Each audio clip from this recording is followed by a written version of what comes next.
Topic कर्मयोग वाला।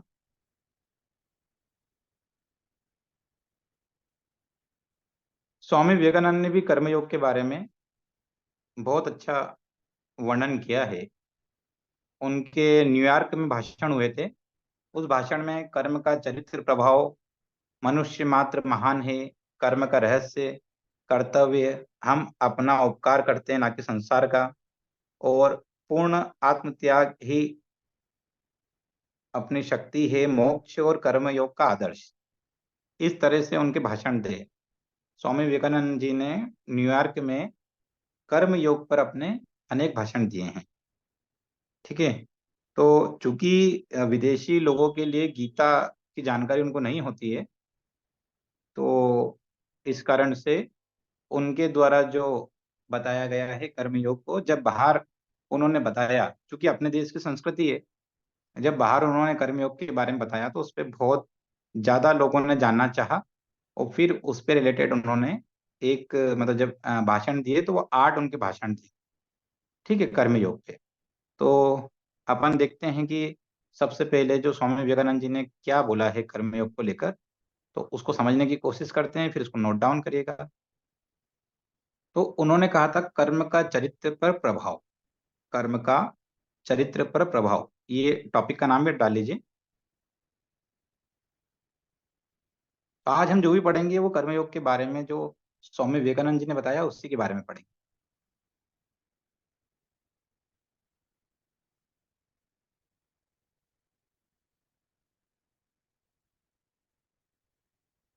तो कर्म शब्द संस्कृत की क्र बराबर का साइन लगा के लिखना है, इजिकल टू करना।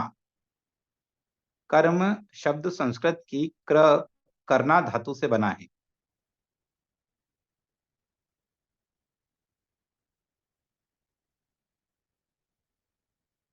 कर्म शब्द संस्कृत की क्र इजिकल टू करना धातु से बना है। जो कुछ भी किया जाता है कर्म है।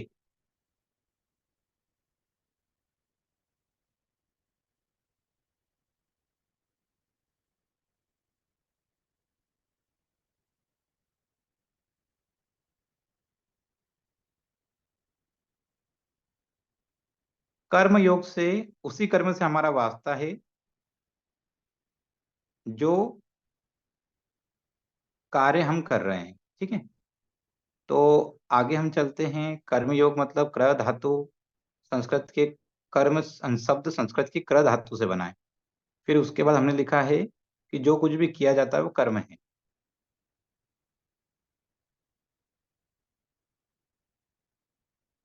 सत्य का ज्ञान मनुष्य जाति का उचित ध्येय है। सत्य का ज्ञान मनुष्य जाति का उचित ध्येय है। सर कॉल आ गया था तो एक लाइन छूट गई। वापस से रिपीट करता हूँ। जी। कर्म शब्द संस्कृत की क्र करना धातु से बना है। जो कुछ भी किया जाता है कर्म है।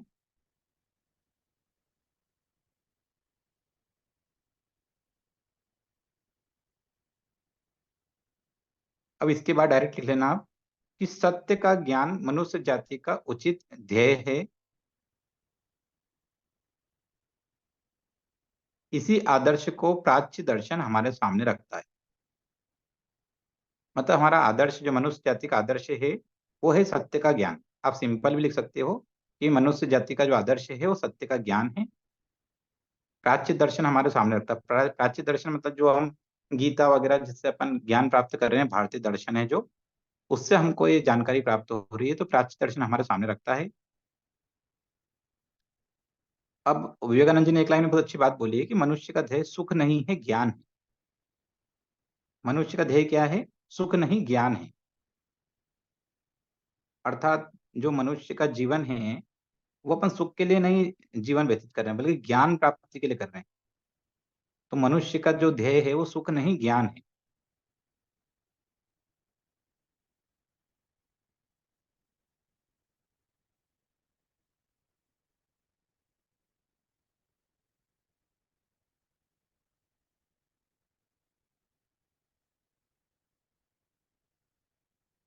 आगे की लाइन पहले सुन लेना, फिर उसको नोट करना कि सांसारिक सुख और आनंद का अंत हो जाता है। जो भी सांसारिक सुख होते हैं, आनंद होता है, समय आने पर उनका अंत हो जाता है और मनुष्य ये भूल जाता है, ये भूलता है और समझता है कि जो उसका ध्येय है, मतलब वो सुख है, वो सुख की तरफ ज़्यादा जाता है। मनुष्य जो है वो सुख की तरफ ज़्यादा जाता है।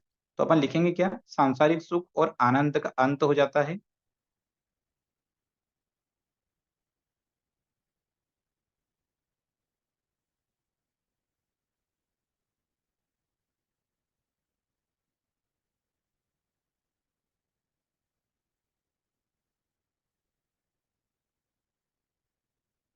सुख और दुःख दोनों शिक्षक हैं।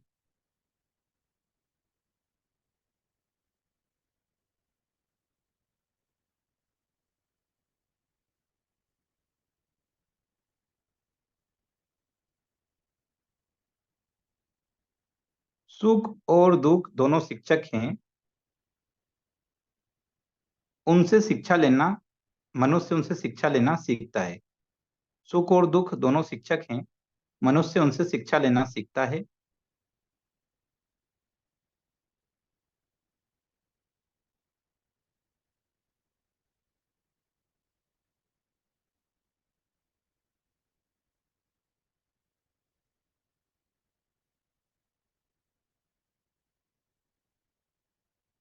सुख और दुःख आत्मा के सामने से गुजरते हुए उस पर अपनी छाया छोड़ जाते। सुख और दुःख आत्मा के सामने से गुजरने पर उस पर अपनी छाया छोड़ जाती।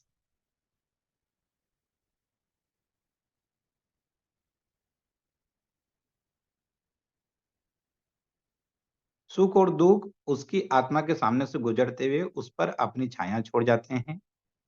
इन भावचित्रों के सामूहिक परिणाम का नाम ही मनुष्य का चरित्र है। इन भावचित्रों के सामूहिक परिणाम का नाम ही मनुष्य का चरित्र है।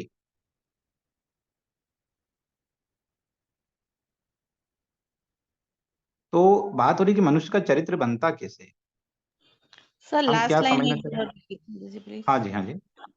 इन भावचित्रों के सामूहिक परिणाम का नाम ही मनुष्य का चरित्र है। इन भावचित्रों के सामूहिक परिणाम का नाम ही मनुष्य का चरित्र है। अब मनुष्य का चरित्र कैसे बन रहा है, समझने की कोशिश करिएगा। जैसे आपके सामने से बचपन से लेकर अब तक में जो भी सुख और दुःख आपके सामने से गुजरे हैं, ठीक है? उसके छाया आपकी आत्मा पे पड़ती है और उसके अनुरूप आपका चरित्र बनता जाता है। चरित्र व्यक्ति का क्या होता है, कैसे बनता है? उसके अनुभव से बनता जाता है। जैसे-जैसे व्यक्ति की, जैसे आपके सामने कोई ऐसा व्यक्ति आ सकता, अपराधी किस्म का व्यक्ति, तो अपराधी किस्म का व्यक्ति आपके सामने आ गया तो उसका चरित्र आखिर ऐसा बना क्यों? अगर आप उसकी गहराई पे जाएँगे, उसके जीवन का अध्ययन करेंगे तो आपको पता चलेगा कि इसके ऊपर दुःख की छाया पड़ी है और बहुत तरह का इसके साथ में जीवन में ऐसी घटनाएँ घटित हुई है, जिसके कारण ये अपराध की प्रवृत्ति की तरफ अग्रसर हो गया। ठीक है? तो उसका जैसे हम बात करते हैं मनुष्य का चरित्र, हम कई बार बोलते हैं इसका चरित्र ठीक है, इसका चरित्र ठीक नहीं है। तो आखिर ये चरित्र है क्या? तो ये आत्मा पे सुख और दुःख की छाया, मतलब एक बात करें नॉर्मल भाषा में, तो हमारे जीवन के जो अनुभव होते हैं, उससे व्यक्ति का चरित्र बनता है। सुख की छाया भी पड़ेगी, दुःख की छाया भी। सुख और दुःख शिक्षक हैं, वो उसको सिखाते हैं, वो उसके चरित्र का निर्माण करते हैं। ठीक है? उसको आगे थोड़ा और डीप में हम जा रहे हैं, उसको समझते हैं, वो क्यों इसको कर्मयोग में लिया गया उसको समझना है आगे फिर। जैसे हम किसी का चरित्र लेते हैं, उसकी भावनाएँ, उसकी मानसिक प्रवृत्तियाँ भी समझते हैं। तो क्या है कि चरित्र के अंदर आप लिख लो अपनी भाषा में, कि चरित्र के अंदर मनुष्य की भावनाएँ और मानसिक प्रवृत्तियों का मिश्रण है। चरित्र के अंदर मनुष्य की भावनाएँ और मानसिक प्रवृत्तियों का चित्रण है या मिश्रण है, ऐसा लिख सकते हैं।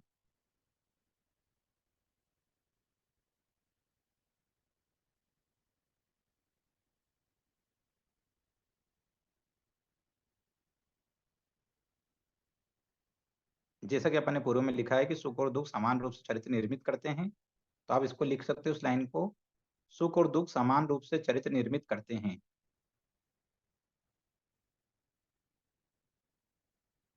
जैसा आपने जीवन में देखा होगा, कभी-कभी हमको दुःख सुख से ज़्यादा शिक्षा देते हैं।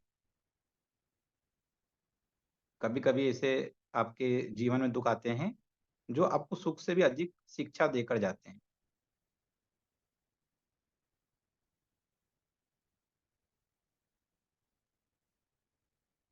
जैसे एक व्यक्ति बहुत गरीबी से जब उठता है, तो उसको धन की महत्ता पता होती है। एक धनवान व्यक्ति को धन की महत्ता पता नहीं होती है, लेकिन जो निर्धन व्यक्ति होता है, उसे धन की महत्ता पता होती है। कभी भी प्रशंसा से, अब ये लिखने की बात नहीं, तो समझने की बात है, ठीक है? प्रशंसा से कभी भी कोई व्यक्ति प्रशंसा से कोई व्यक्ति आगे नहीं बढ़ा है। प्रशंसा से केवल उसको मोटिवेशन मिलता है। कई बार बहुत आगे बढ़ने के पीछे अगर देखा जाए तो क्या होता है कि प्रहार सहकर व्यक्ति आगे बढ़ता है। ये अपन समझने के लिए पढ़ रहे हैं ना, इसको लिखना नहीं है अभी। तो क्या होता है, प्रशंसा से कई बार व्यक्ति उतना आगे नहीं बढ़ पाता, लेकिन कई बार कोई ऐसा जीवन में व्यंग कर देता है या कुछ ऐसा उसके ऊपर मानसिक रूप से प्रहार हो जाता है कि जिसको वो अपने ऊपर ले लेता है और फिर उसके बाद उसकी सफलता उसको प्राप्त होती है। जैसे आपने देखा होगा कई बार कि कोई व्यक्ति, उसको कोई ने बोल दिया कि तुमसे ये कार्य नहीं हो सकता, या जैसे मान लो 2-3 बच्चे हैं घर में और 2 जो बड़े बच्चे थे तो उनकी पढ़ाई बहुत अच्छी है, तीसरे बच्चे की पढ़ाई अच्छी नहीं है। और मम्मी-पापा ने बार-बार बोला, देखो जो मम्मी-पापा बोल रहे हैं कि आपके जो बड़े भाई-बहन हैं वो देखो कितना अच्छा पढ़ते हैं और आप कुछ नहीं कर पाओगे जीवन में। और उस व्यक्ति ने अगर उस बात को अपने ऊपर ले लिया, तो एक तरह का दुःख उसको दिया जा रहा है। पर उसने अगर अपने ऊपर उसको ले लिया, तो वो अपने जीवन में इतना परिवर्तन ला सकता है कि मतलब विश्व के सफलतम लोगों में उसका नाम आ सकता है। कई बार क्लास में टीचर बोल देते हैं कि ये बच्चा तो बिल्कुल कुछ नहीं कर पाएगा, और इस तरह का उसके ऊपर एक तरह से व्यंग का प्रहार किया जाता है ना? एक होता है ना, जैसे मान लो कि मैंने बोला, प्रीति जी आप बहुत अच्छा पढ़ते हैं, रेगुलर क्लास में जुड़ते हैं, मनीषा जी आप रेगुलर क्लास में जुड़ते हैं, बहुत अच्छा है। तो आप सबके लिए ये एक नॉर्मल बात रहेगी जिसको आप सुनोगे और बोलोगे हाँ, ठीक है। कुछ पल के लिए आपको अच्छा लगेगा, क्योंकि ये सुख से आपको शिक्षा है। पर मैं बोल दूँ कि अरे कोई आप लोग कैसे पढ़ते हो? आपका कुछ समझ में नहीं आता है, और सब के सब बिल्कुल रेगुलर नहीं हो, कई बार छुट्टी बनाते हो, और आप लोग तो इसे कंप्लीट नहीं कर पाओगे, आप लोग तो कुछ भी याद नहीं कर पाओगे, आपके नोट्स पूरे नहीं होंगे, क्या करोगे? कैसे करोगे? आपने कुछ भी नहीं समझा अभी तक। तो अगर मैं ऐसा बोलता हूँ तो उसका परिणाम दीर्घगामी होता है, वो आपके दिमाग में घूमता जाएगा। मैंने तारीफ़ करी, तारीफ़ आपके 5 मिनट तक रहेगी, थोड़ी देर तक रह सकती है। पर यदि मैंने आपको थोड़ा-सा ऐसा पिन चुभा दी, तो वो आपको ज़्यादा देर तक आपके दिमाग में, और कभी-कभी कोई ऐसी बात बोल दी सार्वजनिक रूप से कि नहीं यार, ये तो प्रियंका जी के बस का नहीं है कि वो ये कोर्स कर पाएँगे, घर वालों ने बोल दिया। प्रियंका जी का बस का नहीं है कि वो कोर्स कर पाएँगे, उनके पास तो बहुत सारी दिक्कतें हैं, बहुत सारी परिस्थिति ऐसी है कि जिसमें पढ़ ही नहीं सकते। बट प्रियंका जी ने ठान लिया कि नहीं करना है तो कर लेंगे। तो ठाना क्यों? जब ऐसा बोला गया। सामान्य जीवन चलता है तो उसका इतना आनंद नहीं आता है। तो ऐसे जब कोई बोल देता है, या कोई ऐसा कभी-कभी है ना, बच्चे जैसे यूपीएससी की तैयारी कर रहे हैं, 1 साल सिलेक्शन नहीं हुआ, 2 साल नहीं हुआ, 3 साल नहीं हुआ, कोई ने बोल दिया कि तुम्हारे से तो होगा ही नहीं यार, क्या मतलब? कोई नौकरी करो, प्राइवेट नौकरी। पर बच्चे ने ठान रखा है, नहीं, उसने बोला कि ये सबने अगर ऐसा बोल दिया और दुनिया सोच रही है कि ये व्यक्ति नहीं कर पाएगा, तो कई बार ये उसके लिए उलट हो जाता है। वो बच्चा करके दिखा देता है। तो तारीफ की जगह कई बार दुःख आपको शिक्षा देता है। ये दुखी हुआ, एक तरह से मैंने आपको दुखी कर दिया। मतलब तारीफ करी तो तारीफ आप किसकी कितनी देर कर सकते हो? 4 मिनट, 5 मिनट, 6-7 मिनट कर सकते हो, और ज़्यादा है तो आप 10 मिनट कर सकते हो। लेकिन आपने कुछ उसको ऐसा पिन कर दिया, ऐसा वो कर दिया, दुःख हो गया उसको। जो बच्चों को कई बार आप लोग बोलते हो घर में, "तो ऐसा पढ़ेगा तो फेल हो जाएगा, तेरे नंबर अच्छे नहीं आएँगे।" तो दिन भर मस्ती करता रहता है, पढ़ता नहीं है। तो आप उसके लिए कोई ऐसे मन में आपके ख़्याल ऐसे नहीं कि वो बच्चा इस तरह का हो जाए, पर आपने उसको तारीफ़ की जगह क्या करा, उसको पिन कर दिया, और उसके कारण क्या हो रहा है कि बच्चा बहुत अच्छे से पढ़ने बैठ गया कि नहीं, मम्मी कह रही थी कि ये पढ़ के अच्छा नहीं बन पाएगा, अच्छे इसके नंबर नहीं आएँगे, मैं करके दिखाऊँ। तो कई बार क्या स्वामी विवेकानंद जी बोल रहे हैं कि हमको सुख से ज़्यादा दुःख शिक्षा देता है। जैसे कई बार आप कहीं गए और कोई ने आपके साथ में गलत व्यवहार किया, आपको गलत तरीके से बोल दिया, जैसे आप गए और आपको परिवार में गए 10 लोग बैठे हैं, कोई ने आपको मतलब आप गए, आपके सम्मान में कोई व्यक्ति खड़ा नहीं हुआ और वो आपसे छोटा है और मान लो उसने आपको रिस्पेक्ट नहीं किया, तो आपको हर्ट होता है। आप बोलते हैं कि अरे यार, ठीक है कि ये व्यक्ति का व्यवहार ही ऐसा है। अब अगली बार अपन इससे मिलेंगे तो अलर्ट रहेंगे। तो अगली बार जब हम उससे मिलते हैं, तो हम क्या करते हैं, फिर उससे दूरी बना लेते हैं। उसको बोलते हैं, हम सामान्य भाषा में अपन उसको इग्नोर कर देते हैं। तो शिक्षा किससे मिली? दुःख से शिक्षा मिली। पिछला जो दुःख था उससे हमको शिक्षा मिली। ठीक है, आगे चलते हैं। इतना समझ में आ गया? आगे चलते हैं। इसको सामान्यकरण में समझा भी दिया आपको और सरलीकृत भाषा में बोल भी दिया है और लिखा भी दिया है। आगे हम चलते हैं। ज्ञान कभी भी बाहर से नहीं आता। अपना माइक बंद कर लीजिएगा, किसी का ऑन है। ज्ञान मनुष्य में कभी बाहर से नहीं आता, वह सब भीतर है।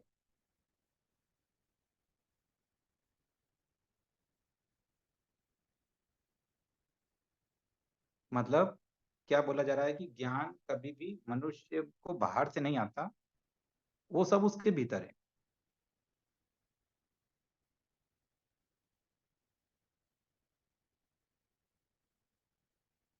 जो कुछ मनुष्य जानता है,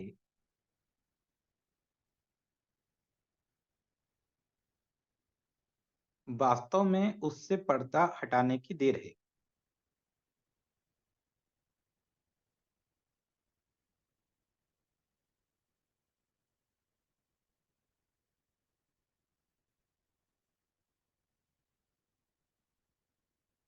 जिसको हम बोलते हैं कि स्वयं को खोजना।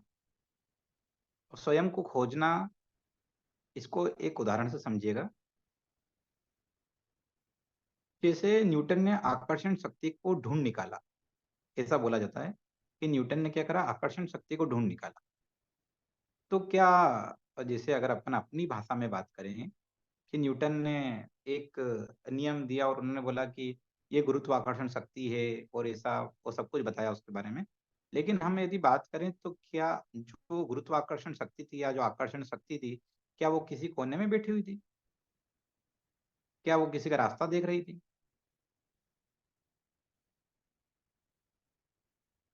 उसके व्यक्ति के मस्तिष्क में आया और उसने उसको क्या करा, सबके सामने प्रकट कर दिया। मतलब उसने उसकी खोज कर दी। खोज कैसे हो गई? वो उसके अंदर तो था, अंदर तो हर मनुष्य के था। आकर्षण शक्ति बाद में नहीं बनी, गुरुत्वाकर्षण शक्ति बाद में नहीं बनी, वो तो पहले से थी। जैसे उनने बोला कि एक मैं बैठा था और एक सेमफल अपने पेड़ से गिरा और वो जमीन पे गया, तो उन्होंने सोचा कि आखिर ये जमीन पे क्यों गया। क्या सोचा कि ये जमीन पे क्यों गया? तो बोले ये गुरुत्वाकर्षण शक्ति है, इसके कारण ये नीचे गया। तो क्या गुरुत्वाकर्षण शक्ति की खोज उनने करी? विज्ञान तो बोलता है। जैसे एक तारीख के साथ बोला जाता है कि वास्को डी गामा ने भारत की खोज करी, है ना, सब बोलते हैं ना, पढ़ा है ना अपन इतिहास में। कैसे भास्कर वास्को डी गामा ने भारत की खोज करी। तो क्या उसके पहले भारत नहीं था? भारत तो सदियों से था, उसके मतलब पुराने काल से। सिकंदर ने भारत पे युद्ध किया, उसकी तारीख वास्को डी गामा की खोज के पहले की है। सिकंदर ने भारत पे हमला किया। देखो अपना इतिहास है ना, अपना इतिहास जैसे पढ़ाया गया आपको, उसमें क्या पढ़ाया गया कि सिकंदर ने भारत पे हमला किया, है ना। चलो आपको होमवर्क देते हैं। तो आपको सर्च करना है कि सिकंदर ने भारत पे हमला कब किया और वास्को डी गामा ने भारत की खोज कब करी। एक लाइन लिख लो ऊपर, जो ऊपर कोरी जगह रहती है उसमें लिख लो कि सिकंदर ने भारत पे हमला कब किया और वास्को डी गामा ने भारत की खोज कब करी। तो इसमें क्या हुआ कि भारत तो पहले से था।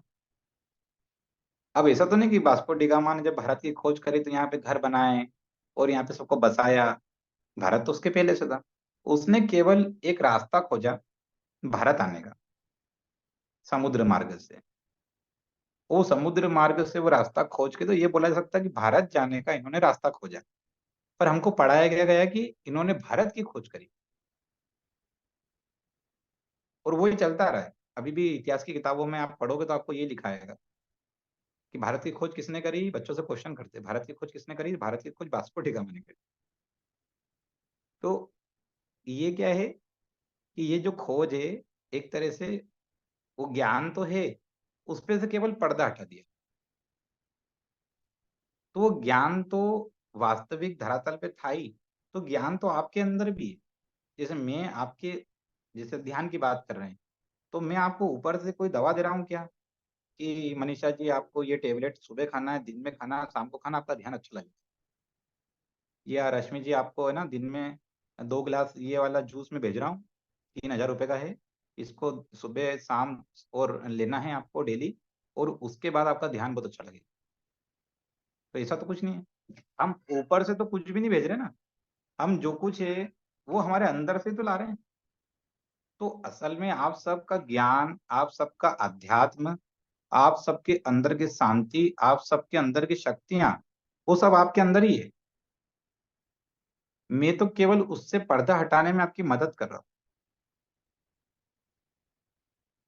आपके जो पर्दा है उसको मैं वहां से हटाने में आपकी मदद कर रहा हूँ कि ये जो पर्दा आपके ऊपर डला हुआ है, इसको अगर आप हटा दोगे तो अंदर से आपकी शक्तियां जो है, पर वो दबी हुई हैं, वो छुपी हुई हैं, तो उनको क्या कर रहे हो, कर्म योग के द्वारा हटा रहे हो। एक व्यक्ति वो ध्यान करने का कर्म नहीं कर रहा है तो वो कभी नहीं हटा पा रहा है, लेकिन एक व्यक्ति जो ध्यान कर रहा है वो अपने आप को जान रहा है। सभी के अंदर कुंडलिनी बनी हुई है। ऐसा कोई, दुनिया में ऐसा कोई मनुष्य नहीं है जिसके अंदर कुंडली नहीं है। पर कुंडली सबके अंदर है, पर जागृत करने पे कौन काम कर रहा है? जो जागृत करने पे काम कर रहा है वो प्राप्त कर रहा है। मनुष्य का शरीर सभी का है। वृत्तिका जी बहुत अच्छे आसन कर लेती हैं, मनीषा जी अच्छे आसन कर लेती है, प्रियंका जी अच्छे आसन कर लेती हैं। तो जो परिवार में दूसरे लोग हैं वो नहीं कर सकते। क्यों नहीं कर सकते? क्यों? उनका अभ्यास नहीं है। पर शरीर तो वही है सबके, 2 हाथ, पैर, 2 सिर, ये सब तो सबका ही है। रीढ़ की हड्डी सब में ही है। ऐसा तो नहीं कि शीतल जी के पास है, वर्षा जी के पास नहीं है, सबके पास है। तो सभी अगर उसका प्रयास करते हैं तो उससे पर्दा हटता है और निखार आता है, और हम सामने आते हैं अपनी शक्तियों के साथ। तो आप इस बात को समझ लो कि विवेकानंद जी ऐसा कह रहे हैं कि सारी शक्तियां आपके अंदर है। किसी भी व्यक्ति को आपको अलग से कोई दवा देना नहीं। तनाव के लिए कोई व्यक्ति आपके पास आता है तो उसको अलग से आपको दवा देने की जरूरत नहीं है, अलग से आपको कुछ उसको देने की जरूरत नहीं है। एक चलन बन गया है कि इससे कोई लोग आते हैं, उनको लोग दवा देते हैं, काय की दवा देते हैं? नींद की दवा देते हैं। जैसे एक व्यक्ति आया, बोले मेरे को तनाव है, तो उसको क्या करो कि डॉक्टर के पास उसका एक ही इलाज है कि इसको नींद की गोलियां दे दो, और उस व्यक्ति को नींद की गोलियां दे दी जाती है। अब जब नींद की गोलियां वो व्यक्ति लेता है उसका साइड इफेक्ट भी है। तो हमने उसका जड़ से समाधान नहीं करके क्या करा कि उसको ऊपर से कुछ दे दिया। ऊपर से तो कुछ देना ही नहीं है। हमारे ग्रंथों में तो लिखा है ऊपर से कुछ देना ही नहीं है। जो कुछ है उसके अंदर है, समस्या तो उसके अंदर है, तो समाधान भी तो उसके अंदर है। जिस समस्या के कारण वो सो नहीं पा रहा है, उस समस्या के जड़ को पकड़ के जब मनोचिकित्सक या उसके जो तनाव प्रबंधक गुरु हैं, जब वो उसकी समस्या को पकड़ के बाहर निकालेंगे तो उसको नींद आने लगेगी। और समस्याओं के साथ में कैसे सोना है, मान लो बहुत तरह का मानसिक तनाव है, फिर भी सो सकते हैं, तो उसके लिए आप उसको तरीका बताएंगे। पर गोलियां देना तो तरीका है ही नहीं। गोलियां देना तो तरीका ही नहीं है। जैसे आपको मान लो तनाव है, तो तनाव में आपको बाहर से कुछ नहीं देना है, जो कुछ है अंदर से है। योग आपकी आंतरिक शक्तियों को बाहर निकालने का काम करता है। तो आप अगर ये समझ लोगे कि ये बीमारी है, तो इस बीमारी से मेरे को ही लड़ना है। लड़ने के लिए बाहर से कोई देवदूत नहीं आएंगे। कोई समस्या तो उससे आपको ही लड़ना है। पहले तो ये समझो, क्योंकि कर्म भी आप ही के ऊपर डिपेंड है। कर्म के कर्ता कौन है? आप। कर कौन रहे हैं? आप कर रहे हैं। कोई बाहर से आपको सपोर्ट कर सकता है, कोई आपको बोल सकता है, आपको मनोबल बढ़ा सकता है, आपका साथ दे सकता है, लेकिन करना आपको ही है। ठीक है, फिर आगे चलते हैं। सर जो अपने नोट किया उसको। जी। सर जैसे अब आज का समय ये है कि हर व्यक्ति जल्दी राहत पाना चाहता है। मतलब जल्दी ठीक हम्म। होना चाहता है, तो उसको लगता है गोली खाकर जल्दी ठीक हो जाएगा। और हम इसमें तो धीरे धीरे असर होता है, या धीरे धीरे ठीक होता है जी, व्यक्ति। तो उसको मतलब उसके लिए जोड़ के कैसे रखें कि वक्त, मतलब थोड़ा धीरज बहुत रखे अच्छा। उसके लिए, उसको बहुत कैसे वो प्रैक्टिकल करे। आपने बात बोली है। बहुत हम्म। प्रैक्टिकल आपने बात बोली है, ऐसा होता है। देखो, अब इसको, इसका बहुत अच्छा समाधान भी है, बहुत अच्छा उपाय भी है। समझिएगा, इस दुनिया में धैर्य नहीं है। इस दुनिया में बिल्कुल भी किसी के अंदर धैर्य नहीं है। मान लो कि अ, उसको क्या लगता है, एक सामान्य व्यक्ति का दृष्टिकोण देखो, अपना दृष्टिकोण मत देखो। अपना दृष्टिकोण, अपन तो योगी लोग हैं तो अपना दृष्टिकोण थोड़ा अलग हो जाता है। पर एक सामान्य व्यक्ति का दृष्टिकोण देखो, उसको क्या है कि ठीक है ना, बीमारी हो जाएगी, दवा खा लूंगा। बीमारी हो जाएगी, अपन किसी को बोलो कि अरे यार तुम ऐसा कर रहे हो तो तुमको शुगर हो जाएगी, अपन को बोल रहे हैं कि तुमको यार थायराइड हो जाएगा, तुम कुछ ऐसा हो जाएगा, तुम मानसिक रूप से प्रताड़ित हो जाओगे, बीमार हो जाओगे, चिंता में चले जाओगे, डिप्रेशन में चले जाओगे। अरे ठीक है ना, हो जाएगा तो उपचार भी तो है। चले जाएंगे डॉक्टर के पास में और ले आएंगे उपचार। जैसे एक सामान्यपन बात समझते हैं कि मान लो कोई व्यक्ति को सर्दी खांसी हो गई, तो वो क्या कर रहा है, क्विक जा रहा है मेडिकल पे और दवा खरीद के खा रहा है। 20-30 रुपए की दवा, 50 रुपए, 100 रुपए की दवा उसने ले ली, उसका काम हो गया। टेम्पररी तो वो ठीक हो ही गया ना, धीरे धीरे करके पूरा ठीक हो गया वो दवा से। और उसको भी पता है कि इसके साइड इफेक्ट है। उसको ये पता है कि इसके साइड इफेक्ट है। अब फिर भी उसने दवा ले ली और खा ली। अब वो आपका योग क्यों करेगा? उसके पास तो उसकी दवा है। अब जैसे डिप्रेशन वाला व्यक्ति, उसने बोला अरे डिप्रेशन डिप्रेशन क्या, ध्यान व्यान करना। मस्त डॉक्टर साहब ने दवा दी नींद की, खाएंगे और सो जाएंगे, सुबह उठेंगे जब का जब देखेंगे। पर ये भी तो सोचो कि जो अपन नींद की गोलियां खा रहे हैं, उसके 100 तरह के साइड इफेक्ट है। वो फिर वो तो एक तरह का नशा हो गया कि अब वो व्यक्ति कब सो सकता है, जब वो नींद की गोली खाएगा। तो उसको मोहताज बना दिया। दवा गोली के हम विरोधी नहीं हैं, ना डॉक्टर के विरोधी हैं। इमरजेंसी हालातों में लेना है। पर मान लो कि उस व्यक्ति को हम ध्यान और योग के माध्यम से, अभी सब डॉक्टर भी बोलने लग गए, तो व्यक्ति जाता है परेशान है तो बोले नहीं नहीं आप ध्यान करो, आप योग करो, ऐसा बोलने लगे। दवा देना उसका कुछ पल के लिए समाधान, कुछ दिनों का समाधान हो सकता है, पर स्थायी समाधान नहीं हो सकता। तो उसको अगर स्थायी समाधान जड़ से करना है, जड़ से समाधान करना है, तो उसको समय लगता है। वो उसके लिए आपने जो पूछा है कि वो व्यक्ति को वो रोक कैसे सकते हैं, तो रोक कैसे सकते हैं कि उसको रोज आपको नया देना पड़ेगा। ये एकदम एकदम राइट बात है। एक है ना, एक सेटअप बना हुआ है कि ये योगा प्रोटोकॉल है, इसमें इतने आसन हैं, इतने बैठ के उठ के खड़े होके इतना करना है, ये सूक्ष्म व्यायाम है, ये प्राणायाम है, सेट, मतलब एंड हो गया, खत्म हो गया। इतना ही प्रोटोकॉल है, उसकी बुक बनी हुई है, वो उपलब्ध है सब दूर। अब क्या लोग उसको देख के करेंगे तो 10 दिन बाद बोर हो जाएंगे। रोज एक साथ, मतलब मैं आपको बोलूँ कि रोज आपको उठना है, सब्जी और भिंडी, सब्जी मतलब भिंडी की सब्जी खाना और रोटी खाना बस। फिर कल उठना है, फिर आपको सब्जी खाना भिंडी की और फिर रोटी खाना। फिर अगले दिन उठना है। ऐसा 30 दिन तक आपने अगर कर लिया, तो आपको भिंडी की सब्जी से मोह खत्म हो जाएगा। आपके सामने कोई भिंडी नाम लेगा तो आप उसको मारने दौड़ोगे कि यार ये रोज मेरे को खिला भिंडी की सब्जी। तो ऐसी एक बात है कि अगर अपने सामने उसको थोड़ा परिवर्तन दोगे, उसको थोड़ा नया बताओगे कि नहीं, उसको थोड़ा उसके बारे में बताओगे कि अगर आपने गोली ले रहे हैं, इसके ये साइड इफेक्ट हैं। और ये जो व्यक्ति, अगर आप मान लो कि आप देखो कि जिन लोग योग करते हैं, तो उनको देखो कि देखो वो लोगों को ऐसी जरूरत नहीं पड़ती है, वो लोग इस दवा नहीं खा रहे हैं, वो लोग अपने आप को योग से ठीक कर रहे हैं। देखो ये इतनी उम्र का व्यक्ति है, ये अपने आप को योग से ठीक कर रहा है। जैसे अपने ग्रुप में कई बार लोग लिखते हैं ना, मेरी इतनी उम्र है, मैंने योग शुरू किया तो फिर उसके बाद मेरी ये समस्याओं में समाधान हुआ। तो वो कोई अपने प्रचार के नहीं लिखते हैं, वो उससे दूसरे लोग प्रेरित होते हैं। तो आप उनकी प्रेरणा का काम, आप उनको प्रेरित कर दो बस। टीचर वो अच्छा मोटिवेशन नहीं एंड कि जो आपको इंटरेस्ट। बैठ के, हाँ, बस बस उसको आप मोटिवेट कर दो और उसको उसके डिसएडवांटेज बता दो कि अगर आप मान लो कि ये दवा ले रहे हैं, आप ये कर रहे हैं, अच्छी बात है ले रहे हो आप, पर आपको अपने मुंह से नहीं बताना है, उसको बोलना आप जो दवा ले रहे हैं इसके साइड इफेक्ट आप इंटरनेट पे सर्च करो। इसके आप ये लिख लो, नींद की गोलियों के दुष्प्रभाव, ठीक है? तो आप जैसे ही वो लिखोगे तो आपके सामने उसके दुष्प्रभाव के इतने सारे आर्टिकल आ जाएंगे कि आप जब उसको पढ़ोगे तो आपके मन के डाउट सब क्लियर हो जाएंगे। एक हम उसको बताने बैठेंगे तो वो अपनी बात को ज्यादा गंभीरता से नहीं सुनेगा। उसको बोल दो कि तुम यूट्यूब पे देखोगे नींद की गोली खाने के दुष्प्रभाव, जाओ देख के आओ, कल बात करेंगे। वो जब देखेगा ना जाके घर पे, आधे घंटे में अगर उसने उन वीडियो को देख लिया तो उसको समझ में आ जाएगा कि अरे बाप रे, इसको बहुत दुष्प्रभाव है, नींद की गोली खाने के तो बहुत ज्यादा दिक्कत है। तो उसका समाधान हम उसको काय से कर रहे हैं?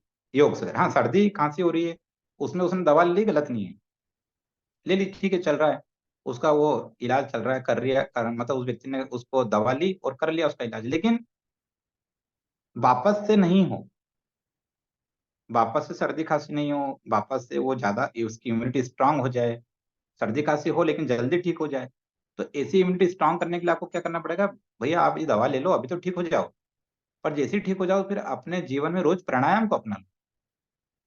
वो प्राणायाम को सीख लो। प्राणायाम भी इतने तरह के हैं कि आप उसको सिखाने जाओगे तो कम से कम उसको 1 महीना तो लगेगा। 1 महीना तो केवल उसके सामने से प्राणायाम गुजरेंगे, अभ्यास करेगा, जब नियमित अभ्यास करेगा, क्योंकि गलती हो जाती है ना। और अधिकतर जो लोग हैं योग में आते हैं अपने पास में, जो भी आते हैं वो कौन आते हैं? जो सब दूर जा चुके हैं, सारी तरह की चिकित्सा पद्धति अपना चुके हैं, फिर उनको स्थायी इलाज नहीं मिल रहा, तो वो लोग मजबूरीवश योग में आते हैं। कोई खुशी खुशी योग में आने वाले बहुत कम है, खुशी खुशी योग में आने वाले 10-15, जो खुशी खुशी योग को अपनाते हैं, खुशी खुशी ध्यान को अपनाते हैं, ऐसे लोगों की संख्या बहुत कम है। मजबूरी में योग को अपना रहे हैं, किसी ने बोल दिया कि अरे उससे वो ठीक होते हैं, भैया चला जा कर ले, तब वो, क्योंकि सुबह की नींद का गुरु जी मोह थोड़ा छोड़ना सा हर है, किसी के बस की बात नहीं। थोड़ा सा में है कि सारे दरवाजे जब बंद हो जाते हैं जी। तब योग का दरवाजा खटखटाते हैं। हाँ, एकदम राइट। तो हाँ। उसको आपको बस कुछ नहीं करना है, प्रेरित करना है, उसको समझाना है, उसको देखो, आपको हर तरीके से जहां भी आपके पास, जैसे मैं सोशल मीडिया से अभियान चला रखा है ना, सकारात्मक विचार भी देते हैं, बताते भी रहते हैं, तो आपको उनको केवल प्रेरित करना है। प्रेरित करेंगे तो धीरे धीरे वो योग को अपनाएंगे, और वो ध्यान को भी तभी अपनाएंगे। ठीक है, चलिए, बाकी आप सभी लोग जानते हैं, तो ये अच्छा प्रश्न था। और आगे अपन लिखते हैं।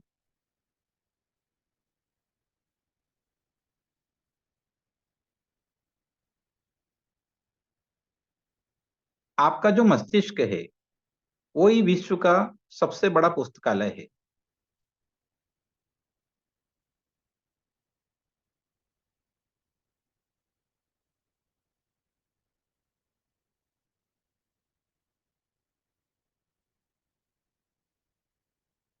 तो मनुष्य का जो मस्तिष्क है वो दुनिया का सबसे बड़ा पुस्तकालय है।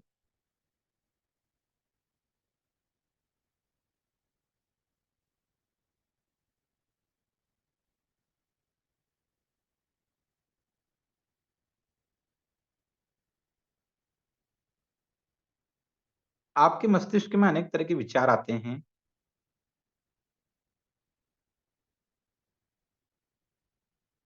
लेकिन आप उन विचारों का विस्तार नहीं करते हैं, उनकी खोज नहीं करते हैं।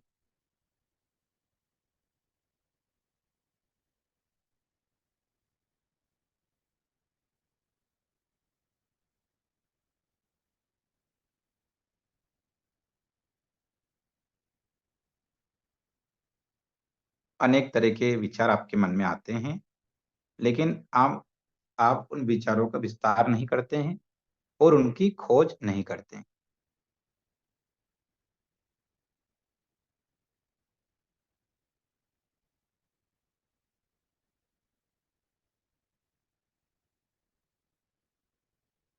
जैसे एक पत्थर से अपन आग लगाते हैं ना, दो पत्थरों को रगड़ा, आग बनी। तो जो आदि मानव था, जब उसने वो दो चिकने पत्थरों को लिया और उनको ऐसा आपस में रगड़ा और उसमें आग बनी, तो आग उस दिन नहीं बनी, आग तो वो पहले से उसके अंदर थी। उसने जिस दिन उसको रगड़ा और उसको पता चला कि इसमें से चिंगारी निकली, उस दिन उसको पता चला, और था तो उसके अंदर पहले से। तो इसी तरह से सारी शक्तियां आपके अंदर पहले से है, बस आपको शांति पूर्वक उसका मनन करना है।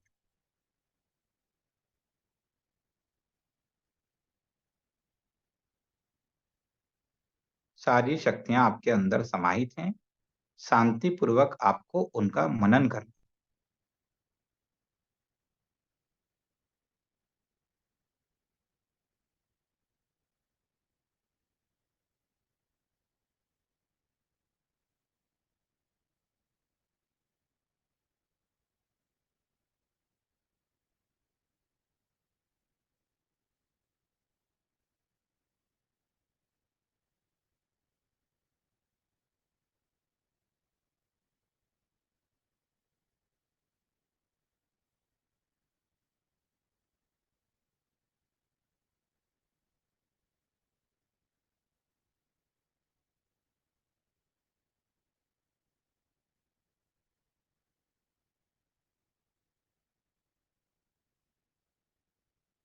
जैसे एक उदाहरण है कि जब हम समुद्र के किनारे पे खड़े हैं और वहां पर लहरें आती हैं, और वो जब टकराती हैं तो उसका एक दीर्घ गंभीर स्वर आता है।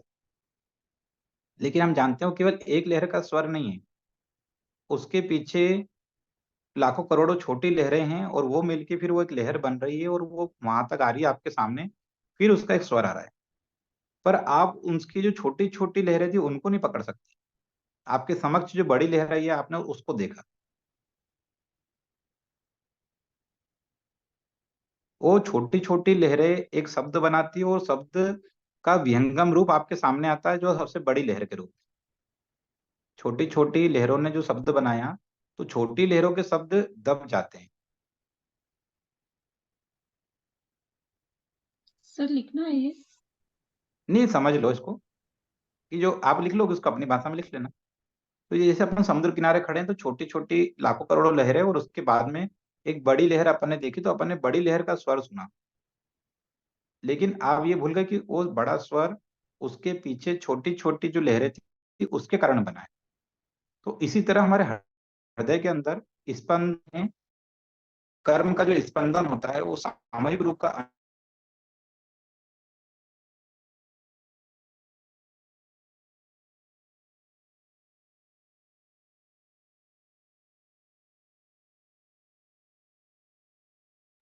सर वीडियो पॉज हो गया है।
तो कहने का तात्पर्य है कि जो बड़े कर्म होते हैं उसको तो हम किसी व्यक्ति, जैसे आपके सामने कोई व्यक्ति आया मरीज के रूप में आया, और आप उसके चरित्र की जब बात कर रहे हैं, तो आपको जो दिख रहा है उस पे मत जाओ।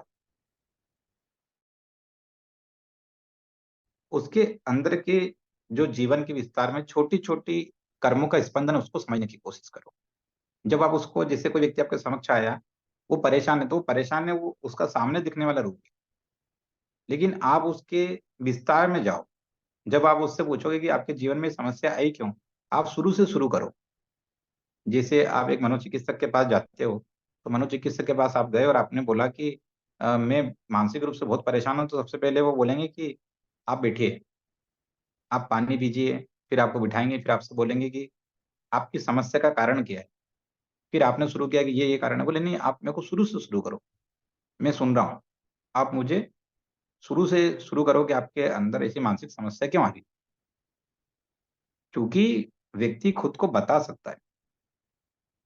पता सबको होता है,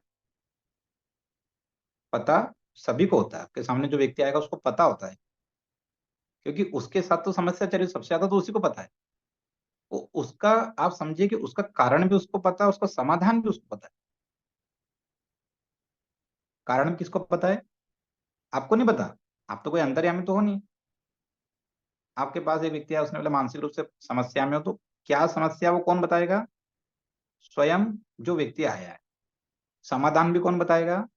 स्वयं जो व्यक्ति आया है। आप उसके समाधान में कुछ बातों को ऐड करेंगे।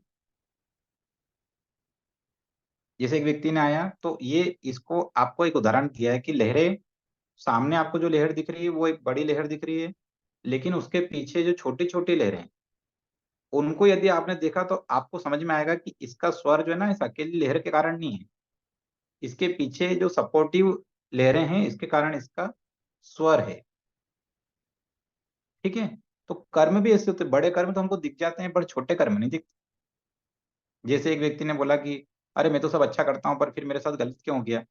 गलत ये हो गया कि छोटे छोटे कर्म गलत हो गए, तो उसका परिणाम ये हो गया कि उसके साथ कुछ गलत हो गया। कहीं ना कहीं छोटे छोटे कर्म भी आपके चरित्र का निर्माण करते हैं। इसी तरह छोटे दुख भी और छोटे सुख भी आपके चरित्र का निर्माण करते हैं। बड़े दुख तो करते ही हैं, पर के छोटे दुख को भूल सकते हैं? नहीं भूल सकते। वो तो व्यक्ति के अंदर समाहित हो गए ना, उसके ऊपर उसकी फोटो तो बन गई उसके आत्मा पे। तो एक, जैसे मान लो कोई रिलेशनशिप होती है, मान लो कि दो दोस्त हैं, उनके रिलेशनशिप बहुत अच्छी चल रही है, तो आपको समझना, उदाहरण समझना, बहुत अच्छा उदाहरण है कि दो दोस्त थे, उनकी रिलेशनशिप बहुत अच्छी चल रही। अब एक दोस्त ने क्या करा कि छोटी छोटी बातें थी, जैसे इसने जन्मदिन पे मेरे को घर नहीं बुलाया, मैं इसके घर नहीं गई जन्मदिन पे। फिर उसके बाद उन्होंने बोला कि अरे मैं कल बाहर घूमने गई तो ये मेरे साथ गई नहीं घूमने।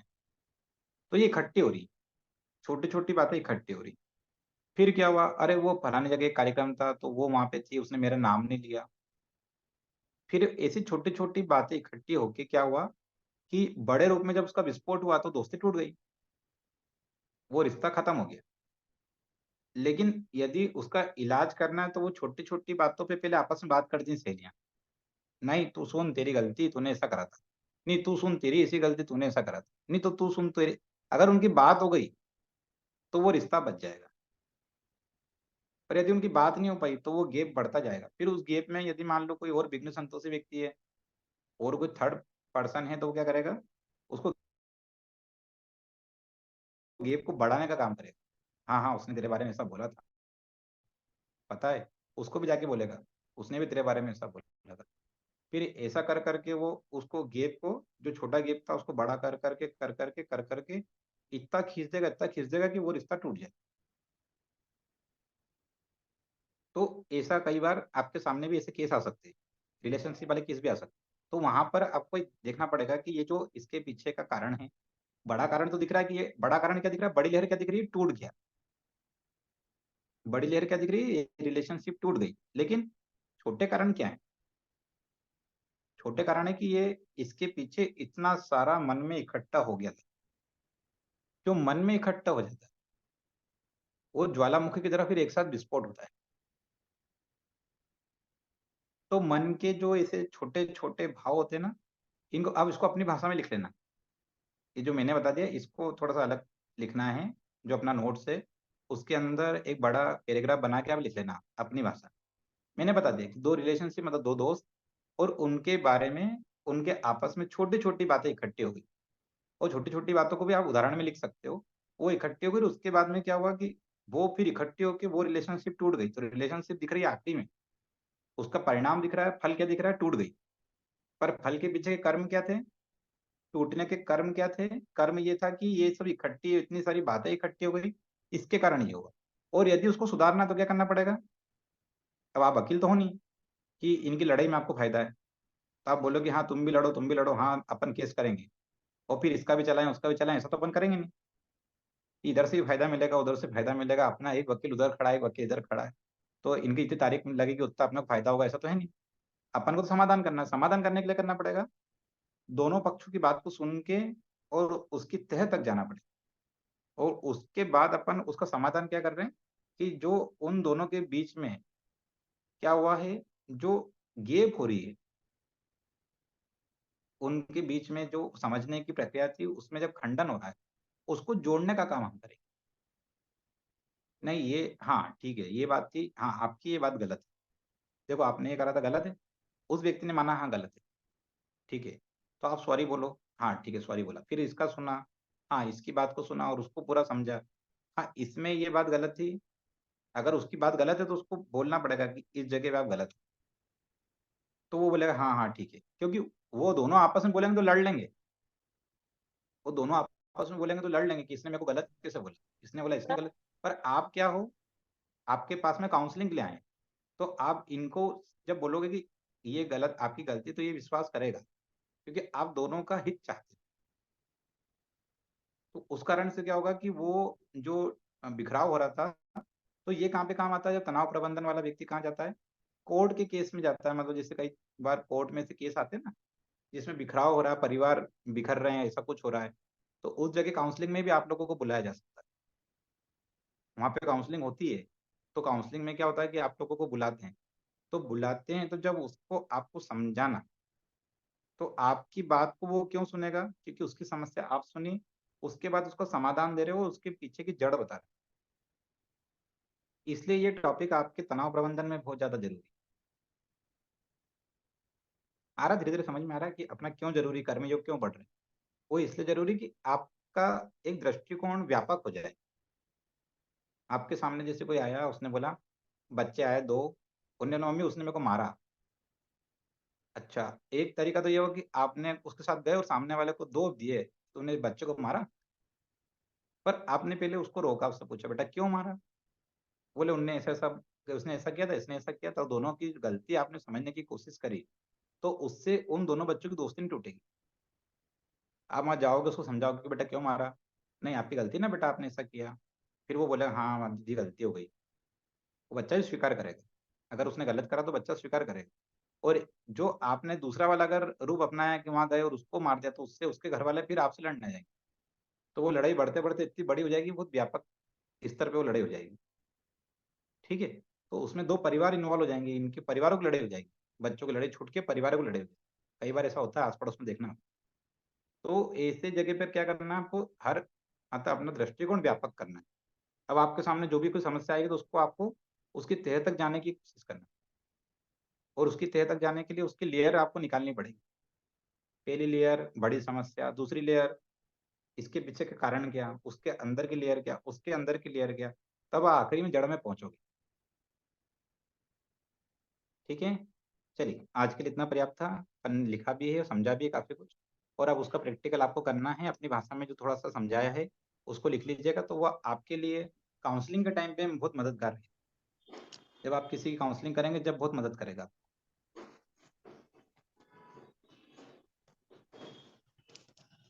सभी को Hariom. Hariom. Thank you, Hariom sir. Sir. Thank you. Hariom sir. Hariom. Hariom sir. प्रणाम सर। प्रणाम जी, प्रणाम।